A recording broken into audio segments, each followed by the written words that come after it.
a lecture on intersexuality and hermaphroditism, and he mentioned something that I recognized out of my past. In fact, the name of the syndrome that I knew I'd been born with. And I went up and spoke to him after class and said, no one's ever mentioned this before. I've always felt like I was all alone in the world, and here you are talking about what I've always wanted to know about. Now, you say that this goes back to the very beginning. You knew. Mm-hmm. What did you know? What did you see? What did you have? Feel. Think. Well, I knew that I wasn't like any other kids. Certainly other kids went away on vacations in the summer, and I went to the hospital every summer. And for what? I mean, did you have the sex organs of both male and female? The external genitalia of something between a male and a female. Meaning you had a penis and a vagina? Or the beginnings of either. Not exactly a complete penis and a complete vagina. Did you think that was strange, or did you just accept that? Or you didn't know? I didn't know. All I knew was that I had to go away every summer and have this work done by plastic surgeons. But I'm thinking, you're 21 years old. I mean, at some point, don't little boys see other little boys? I mean, don't they play something? Most do. Don't they? I mean, most do, but... And growing up in gym class, don't you see other little boys? Mm-hmm. And I didn't go to gym class. So you can't play hard in between surgeries. And most other boys notice other little boys in places like boys' bathrooms. I didn't use boys' bathrooms. What did you use? Faculty bathrooms. Okay, now, now using faculty bathrooms, so obviously your parents must have obviously knew about this, and they are the ones, I guess, who were sheltering you, who were making arrangements with the principal, let him use the faculty bathrooms. How did they tell you about this, or how were they treating you differently than other parents would treat boys? How my parents treated me differently is kind of hard to say. I think they did everything they could to enforce male image type things. For instance, my father put me in the gym when I was about 11 years old, and I've been working out with weights all that time, and you know, I did a lot of boy type things, but I couldn't do the sporty stuff, and I couldn't do contact sports because always in between surgeries there's a lot of fear that the last surgery will have been ruined or hurt by that kind of rough play. What kind of surgeries? What's happening in the operating room every summer? In the operating room every summer, what they're attempting to do is enforce male genitalia and take away whatever was left of female remnants. And how do they enforce male genitalia? Things like skin grafts from the insides of your arms, and you know, taking tucking tissue so that things look more masculine or more feminine. Now, take us back to your childhood, to some event or some situation that, and just weave for us some kind of a yarn where we can understand. Of course, you didn't know at that time. So your childhood was basically normal in terms of what you knew or didn't know. I think it was scary as opposed to normal because I couldn't be like other boys. There were all kinds of injunctions against me, like teachers would let me play certain sports by girls' rules because it wasn't as involving, which is very confusing to a little boy trying to figure out if he's a boy or a girl when he doesn't get to be with either sex. I ended up playing with the girls. People make fun of you because you did? Somewhat, but I was always, you know... Were you sissy or something? I didn't get much of that. I was always real muscular, so other boys didn't bother me much. Because you take care of them if they did. Yes. I'm wondering, though, you say that it was a long time when you discovered it, and when you finally did make that discovery, what did that feel like?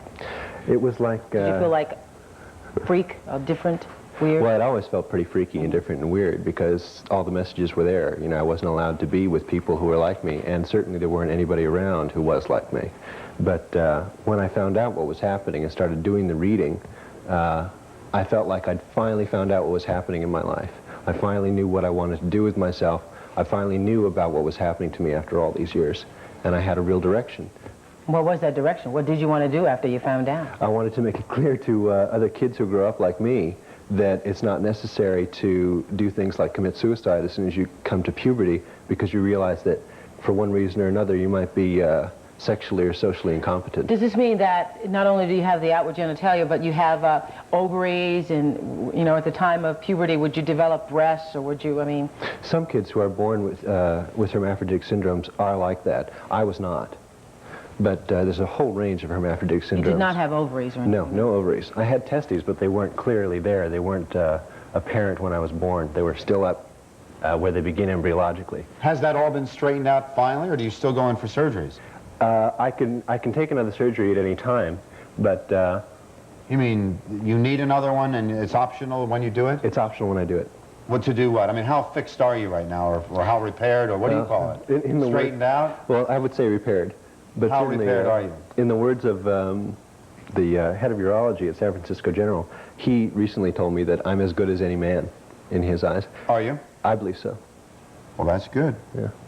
Your parents, I have to get back to your parents again, because I assume that once you found out, and had to find out about this in a class, that you had to have some anger at your folks for keeping this from you, for making all the arrangements. I'm sure it all finally hit you in the nose. That's why I was in the faculty bathroom all those years. That's why I played with the girls. That's why I was in the hospital all summer. That's why Dad may have made fun, said this or that, tell us about when it finally got to you and you realized what your parents had done to you. Well, when it finally got to me, I felt like what I wanted to do was talk to somebody who would talk back. And went to my parents and requested psychotherapy, which they refused. And What did you say to your parents? When you went home that day and you discovered that, how did you approach them and say, I know? How did you? well, what I said was, I need to, I'm in trouble, I feel bad, I'm finding out about a lot of stuff real fast, and I need some help with it. I need some psychological help with it. And they were pretty upset. And this is a secret. That you had found out? Yeah, this is a secret that a lot of people have worked very hard to keep from this child. For 21 years. Yeah. And they thought they'd gotten away with it, I'm sure. Well, I suspect they must have known somewhere in their mind that eventually I'd find out. I mean, yeah, what about when you go to have sex with another girl or something? I mean, I guess you didn't until you were 21. Actually, what happened was, because of all the surgeries, I've been trained to stay away from my genitals. Certainly. And in the Boy Scouts, other boys were masturbating. And I had a close friend in the Scouts, and he let me know about this, that he was going off to do this thing. And I said, well, what is it? What are you doing? And he said, well, don't you know? And I said, no. And he gave me the rundown on the activity, and I went home and tried it. And certainly it interested me. A rundown on the activity. Yes. A little training, But it was a certainly it surprise. interested you. Yeah. This is a great description. It's very good. It interested you, but you didn't partake very much, very often. Well, as soon as I found out what was happening, and that I could go do this with other people, it was like, discovering something very important. Discovering sex. Yeah. Now, did you prefer males or females or both, or did you like girls? There was a thing about anything that walked at the time for the first few years. And Were you bisexual then? Is that? Yeah. It didn't matter. it didn't matter. You enjoyed sex with both sexes. Oh, yes, people. Mm-hmm. You enjoyed sex with people. Mm-hmm. Did that bother you? Did that mix you up at all? And how did you straighten that out? Well, I had gotten myself into therapy, even though my parents had refused it, through, UCLA affiliated services. And I'd been through that with the psychiatrist. This was the thing I wanted to do, was to be with males as well as females. And the two that I saw were very agreeable to that. And I was with a lot of males and a lot of females for those first few years that I found out about sex. Was it just because you enjoyed sex, you were trying to prove something or not prove something? I was trying to catch up, too. Just trying to catch up. But, you were 21, right? You were 21. yeah, well, between about 15 and 21, yeah. Mm. So how did you finally resolve the sexual conflict? Yes. How did you resolve that, and what work did you have to do to reach that point? I've been in therapy for about 10 years, and the work that I did to resolve that was to deal with that in therapy. And what I've discovered is that I'm most happy as a gay male. You're happy as a gay male. So do you have relationships with females? Not anymore. I did until I was about 21. Mm-hmm. When we come back, I want to talk more again about your parents, because we skipped over that, and Ope had started a story, your story about what happened the day you told them. I want to know why they wouldn't let you go to therapy. I want to know if you ever tried to commit suicide, and we'll do that when we come back. Okay. Well, no doubt many of you listening to Howard's story can relate to what he's saying. Perhaps maybe some of you were born with some agonizing sexual defect. You've experienced some of what Howard has shared with us this morning. We'd like to hear your stories. 481-1313. We'll be back to talk to you on People Are Talking.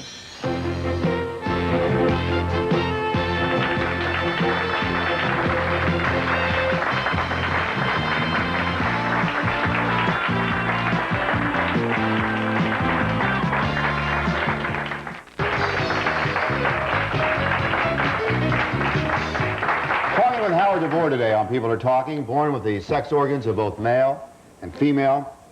Back now after the class, you went, and Ope had set this up, you were talking to your parents, and they seemed very angry that you had discovered this. What emotions did that stir up in you? When you realized what they had been keeping from you all this time, all the arrangements they had been making so you could go to the bathroom in the faculty bathrooms and so forth. I was real angry. And also very, very upset that they weren't willing to provide me with some kind of care for the amount of anger and upset that I was going through. Was it a fight? Was it a, how could you do this to us kind of scene? Oh my God, what have you done? The kind of horrible scenes you never want to have with your parents. Was it one of those kind of things? It was a thing where, you know, it was very clear they were experiencing a lot of guilt themselves and felt very bad about what was happening. There was a lot of crying and upset. And tell us about, set us up, set us an example when there was crying. What was happening at that moment? What their feeling was that they wanted to protect their baby, and even though I was no longer a baby. And but to them, I bet that you were. Yeah. Well, I am the youngest child in the family, but I think that what they really wanted to do was protect me and keep me from going through a lot of hurt, and at the same time maybe keep themselves in the dark as well, because it's a hard thing for the parents to handle. Did they also kind of think that you were ungrateful? The fact that you wanted to pursue this, that you didn't want to leave well enough alone or something? Did they have any of those kinds of feelings? I think they may have had that feeling after I had secured psychological services for myself on my own, because their feeling was that if I had trouble, that I should be able to speak to them about it. And after all the resentment that built up over finding out about this stuff on my own, I don't think they were the people for me to be talking to. Yeah. Now, did that make you feel sad, or that you really couldn't count on your folks? It made me feel like if they've lied to me about this for so long, then what can I trust them about? Certainly. Yeah, I'm sorry interrupting, but I really want to know if there was a time, after discovering this, you must have some real unsure feelings about who you are and what your role is. I mean, well, it's got to be a doggone confusing thing. I think I did at that time. Yeah, but certainly no longer. Yeah, no longer, but at that time, did you not? Oh, yes, and it was scary. And I needed a lot of straightening out and help with the psychotherapist to figure out what was happening and where I was going to go. You mentioned suicide, and certainly that was the thing that I was thinking of very seriously, because I didn't fit in anywhere. There was nobody to talk to. Now, when you contemplated suicide, Howard, if you will, if you could just tap into that, and I know that you've been in therapy, you've been tapping into emotions for 10 years now, but at that point in your life when you were most desperate and most prepared to try to do yourself in, what were you feeling like at that time? Where was your life, and how did you feel about where you were at that time? Well, I think somebody else earlier mentioned the word freak, and certainly I felt like that. I felt like I didn't fit in, like there were no friends, there were no others, there was no one to talk to, nobody understood. And certainly the people who I had gone to, like my doctors and my parents, did their very best to keep this information from me. So I felt like if this was so bad that all these people who I trusted for so long didn't want to tell me about it, then maybe it wasn't worth sticking around to see what the rest of life was going to be like. A 21-year lie is a hard thing to overcome. It certainly is. Did you reach the point of actually trying to carry it out? Suicide. No, I never got real close to an attempt, but certainly spent a lot of time thinking about it. And it was pretty serious thoughts. Did you not like yourself at all? It was hard to evaluate myself. You're a nice-looking guy, you know, weightlifter, have a lot going for you, but you felt, what, deceived? Is that what you felt? At least. Also worthless. And at most what? Also worthless? Also worthless. But at most a freak. At most a freak at that time. So you look at yourself and you would say, I am a freak. You know, what is going on? What did you say to yourself? I can't imagine what you... I felt like a person from another planet. I mean, certainly, you know, there was just nobody around to talk to, no place to fit in, no other like me. And that was very lonely. And why wouldn't your folks let you go to therapy? For help? I mean, you had seen the light, 21 years, what? I think it's a question you need to ask them. I think it's a matter of being afraid. Where are they today?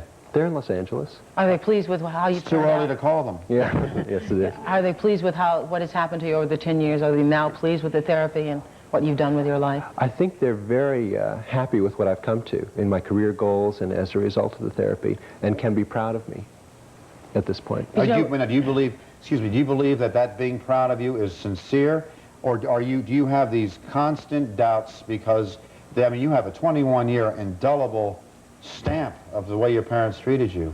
So even when they say, Howard, I love you, we're proud of you, do you really believe it? Or do you really want to believe it? I really want to believe it, and I generally do. But you must realize that it wasn't just my parents. I mean, all the people who I trust in my lives, and I put a lot of trust in those doctors and the nurses on the wards. They lied to you too? Yeah, oh sure. And they turned their backs on me when I asked questions, a lot. And you were in a lot of pain too, weren't you? Physical pain from the surgery. Yeah. What was that like? What hurt? It didn't hurt when I requested my drugs. And unfortunately, that's a habit that later in life became hard to break, because when I was out of the hospital, I used to seek that kind of high. And I think What kind of drugs were you on? anything that felt good. So you became an addict in the hospital, is what you're saying?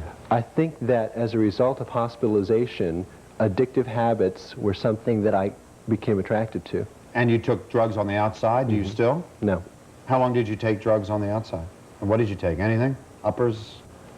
I smoked a lot of marijuana. I did a lot of stimulant-type drugs. I think there's methamphetamine and cocaine, stuff like that. Some Quaaludes for downers. That stuff's bad for you. Yes, it is. How'd you get off of it? I found out it was bad for me. Yeah, but how'd you find out? I mean, a lot of people, everybody knows that smoking's bad for you, and everybody, you know, a lot of people smoke too. And I think that when I began to notice what was happening to my friends who were in the circles who were doing this stuff, What was happening to them? they were getting real sick. Some people were dying. You know, when people do injectable drugs, You were people injecting? drop. And you used to, did you inject regularly? Or? No, not regularly. But then you were wise enough to wise up and say, enough of this. And you just quit on your own. Yes. Oh, bravo to you. But I will say that, and certainly this is a problem among a lot of MDs anyway, when you get certain drugs injected into your veins, there is a sensation that is hard to deny as being possibly the most pleasurable thing in the world. And it's a very addicting thing to want to seek that feeling over and over again. Your question, please, for Howard. My question is, as a mother and a nurse, when I was growing up, anything sexually was kind of kept quiet. Now, you're saying that your parents haven't really agreed, or from what I'm hearing from you, they really haven't accepted this. How today do you get the public or the people to accept the condition that you have, and how do you get everyone to understand it all? My mother is also a nurse. And she had a good deal of background anyway. Well, that's hard to believe. I mean, your mother's, not that she's a nurse, but that Well, all the other nurses didn't tell them the truth either. I mean, you know what, it's just like the way most people grow up. Nobody tells you about the birds and the bees. You find out from somebody, and your Go ahead, friends Nancy. tell you. Sorry. Okay. Anyway, what I have now is a good deal of knowledge behind me, and I have to do a lot of education when I tell people about this.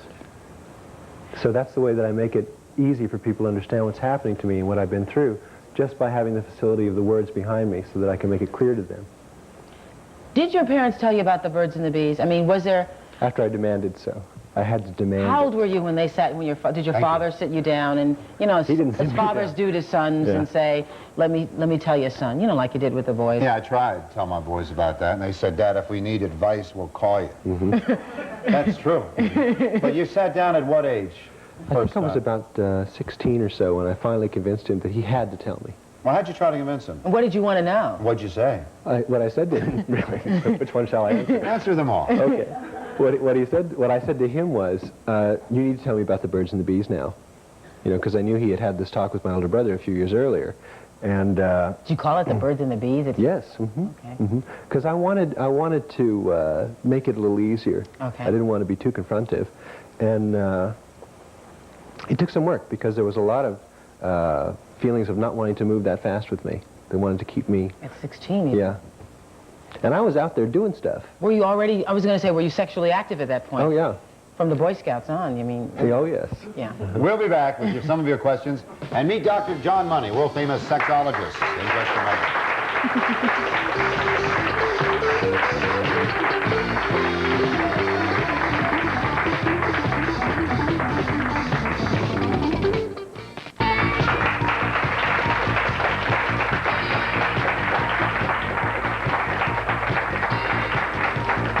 We are delighted to be joined by Dr. John Money. He's from Johns Hopkins. He's a world-famous sexologist. He's done People Are Talking before. He's a foremost expert on birth defects of the sexual organs, and it is nice to have you back again, Dr. Money.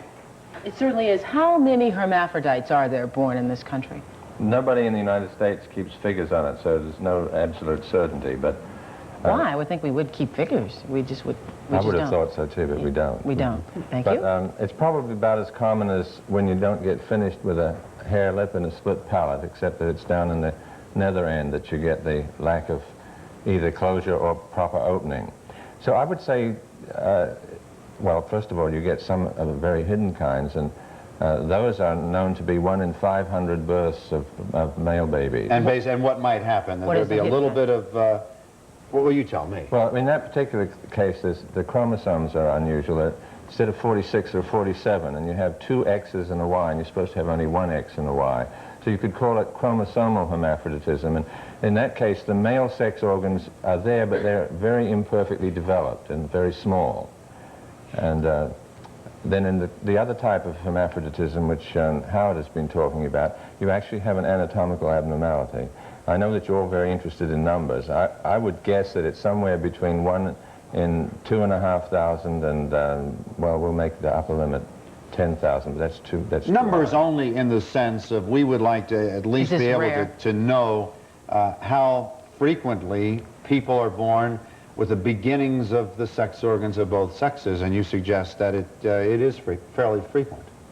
Yes, and once you begin talking about it, it's amazing how often you find that somebody has a relative or a relative who knows somebody in the neighborhood that they live in. But there are no adult hermaphrodites. Don't they decide at birth to decide either you're going to be male or female and make that decision and stitch or add or cut or whatever, depending on... Well, in modern medicine today, especially if you live near a major medical center, that's the attempt that's made, yes. Sometimes it's very messed up, as it was in your case, still, unfortunately. But if you live in an underdeveloped country, then the people who are born with unfinished sex organs are stigmatized, and they get very bad treatment. We have questions. Oh, wow. Yes, your question, please. Yes. I was wondering, you mentioned that you had a brother in your family, and I was wondering how come you couldn't find out about your condition earlier in your lifetime, like around, like were you very close to your brother? Like Did seeing that your help you brother in at the all? bathtub or something. I think that my brother and I were segregated in a way in that when we fought, he wasn't allowed to hit or hurt me. And I can remember a couple of times during my upbringing where I actually knocked him out, and he was defenseless. In making comparisons with him, I can't really say that I was up to comparing myself with anybody, even though I knew he was my older brother. Did you know you were different sexually than he Phil? was, or Oh, physically yeah. anyway? Oh, yes. Did you ever ask, what was his name? Phil. Say, Phil, what's that? Look at this? Or no? It was a thing that I had been trained not to talk about. How do they train you not to talk about that? When you ask a question, when you ask questions continually of everyone in the world who matters to you, like your parents and like your doctors, what's happening? And what they do is look at you and not answer or turn their backs on you, as many nurses did, as well as doctors. You learn that you're asking a question that you shouldn't be asking, and you learn to shut up. Is that normal treatment? Is that the normal way to treat someone like a child like that? Unfortunately, yes, and it's called sparing them. But of course, it's only yourself you're sparing. We have it, where I am, I set up a psychohormonal unit, and we give an opportunity to all the children and the parents who have this kind of a birth defect to talk about it and to learn about it, and there are no holds barred.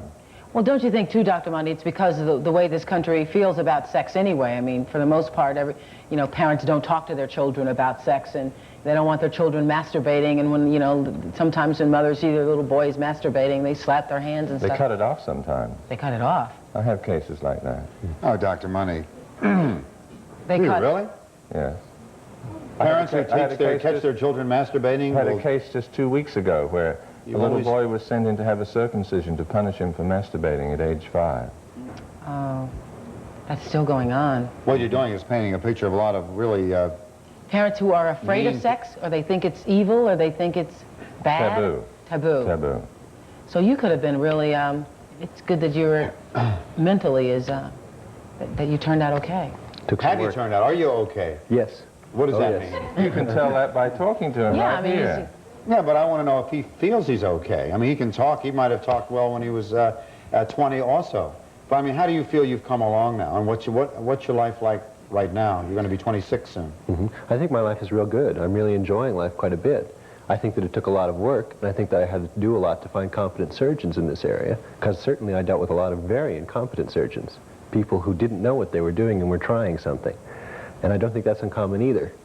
And as a result of having found some people who do good work, I think that I've come to a place where I can not only own my sex organs, but enjoy them and feel okay when I let other people who don't know me see them. And it is normal there now? Looks fine? Oh, yes. And Like works any well. other man. Looks fine and works well. Your question, please. Good morning. I would like to know, now that you're totally gay, what role do you play? Is the And then the other question I want to ask, is it, if you played a feminine role, is it now you think that female genes are coming out? Well, I don't have any female genes. I mean, not so much, you were born with both sex, right? I was born in between male and female. Okay, but what role do you play? I'm a versatile person. You're very versatile. Oh, okay. Thank you very much for your question. Hi, caller, you're on People Are Talking. Hello, caller? Yes. You're on the air. Okay, I was wanting to ask the guest if he's able to reproduce, and also would his parents decide to make him female if they had chosen to? Okay, question number one, can you father children? No, I'm a sterile person. Okay. And is that generally happens, Dr. Money? It's very common, yes. When you have hermaphroditism or intersexuality in a baby that began to develop as a female and then didn't finish it, those people most often are able to be fertile if you give them the correct treatment. They also need hormone treatments.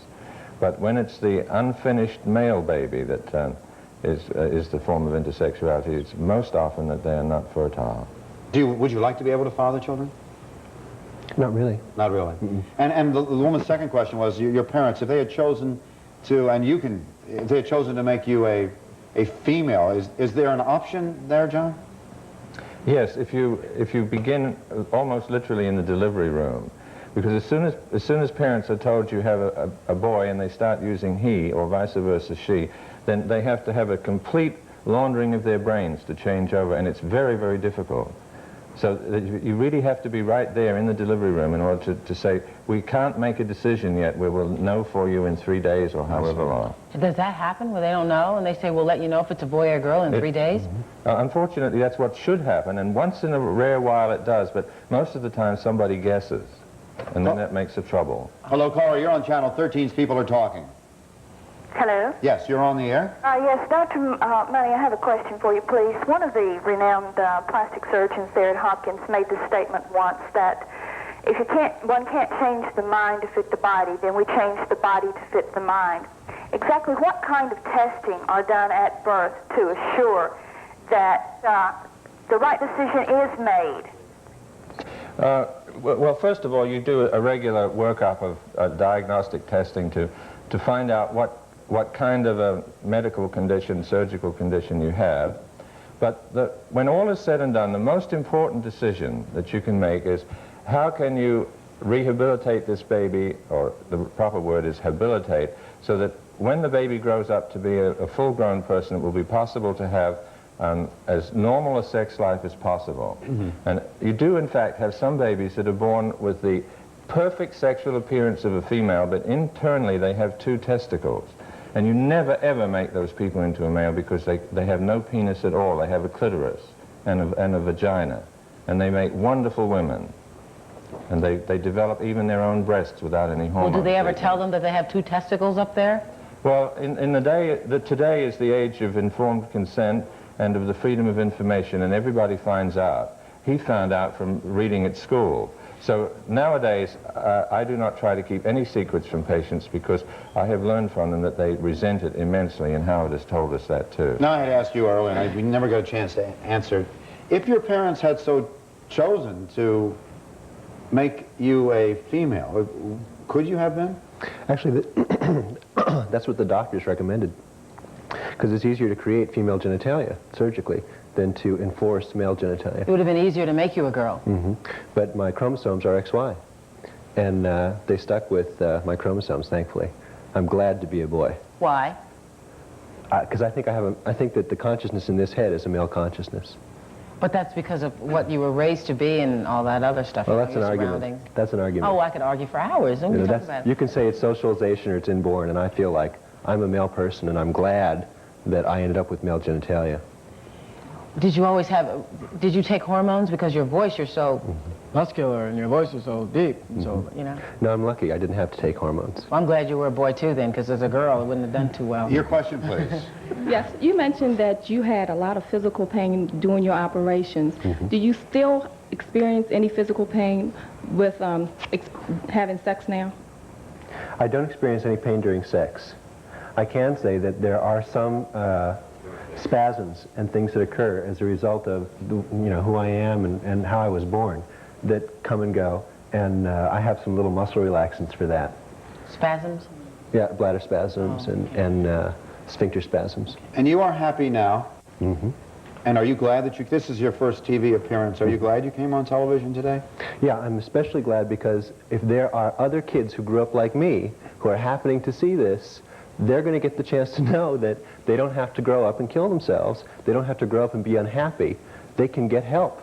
And there are people around who are competent surgically and psychologically to help them adjust to the way they were born so they can be successful adult human beings. And Dr. Money, to the parents who are out there, to the mothers who are having their kids circumcised because they're masturbating, and to mothers who perhaps maybe have a Howard in their family, what advice do you have for them for best handling this situation, or coping?